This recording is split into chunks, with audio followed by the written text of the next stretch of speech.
Salut très chers abonnés, bienvenue sur notre chaîne Éclatube. Si vous n'êtes pas abonné, n'hésitez pas à s'abonner et à activer la cloche de notification. Découvrez le déroulement de la crise du Sénégal. Le président Sall a justifié sa décision en déclarant qu'il avait besoin de temps pour résoudre un différend concernant l'éligibilité des candidats à la présidence, après que plusieurs candidats de l'opposition ont été exclus. Mais la rue voit dans ce report un moyen pour M. Sall de s'accrocher au pouvoir au-delà de la fin de son second mandat, le 2 avril. Dans sa première interview depuis l'annonce, le président Sall a nié que telle était son intention. « Je ne cherche absolument rien d'autre que de laisser un pays en paix et en stabilité », a-t-il déclaré à l'Associated Press au cours du week-end.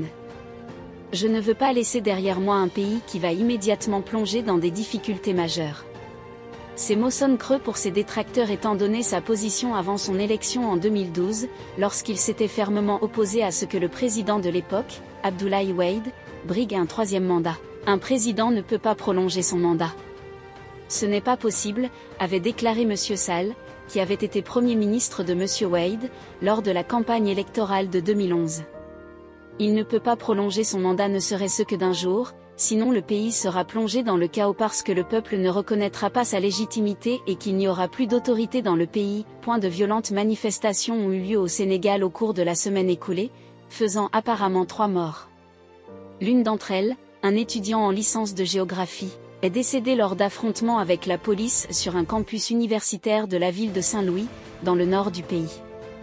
À Dakar, des débris jonchent les rues après des affrontements avec les forces de sécurité, qui ont tiré des gaz lacrymogènes pour disperser les manifestants. Parmi les 4 millions d'habitants de la ville, nombreux sont ceux qui sont bouleversés par la tournure des événements.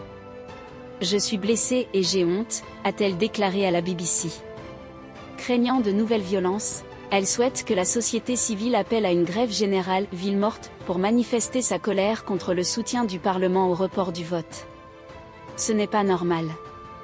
Nous ne sommes pas dans une monarchie. Je suis venue en ville aujourd'hui pour acheter tout ce dont j'ai besoin. Nous devons manifester pacifiquement pour ce que nous pensons être juste, mais nous devons absolument faire quelque chose.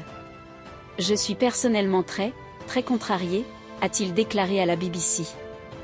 Madame Issette s'est d'abord montrée un peu timide à l'idée d'être interviewée, avant de s'animer. Nous sommes épuisés, bouleversés et profondément déçus.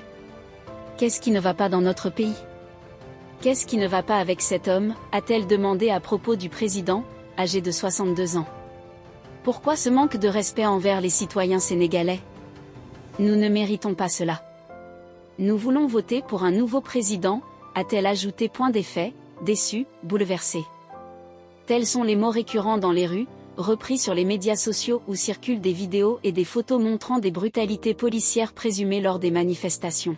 Ces jeunes sont ceux qui expriment leur frustration face au manque d'emploi dans le pays et qui forment l'épine dorsale du soutien à Ousmane Sonko, un leader populaire de l'opposition qui a été exclu de la course à la présidence en raison d'une condamnation pour diffamation.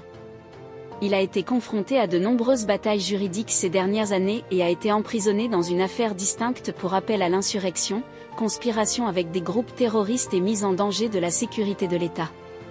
Cela s'est passé en juillet, lorsque son parti a également été interdit.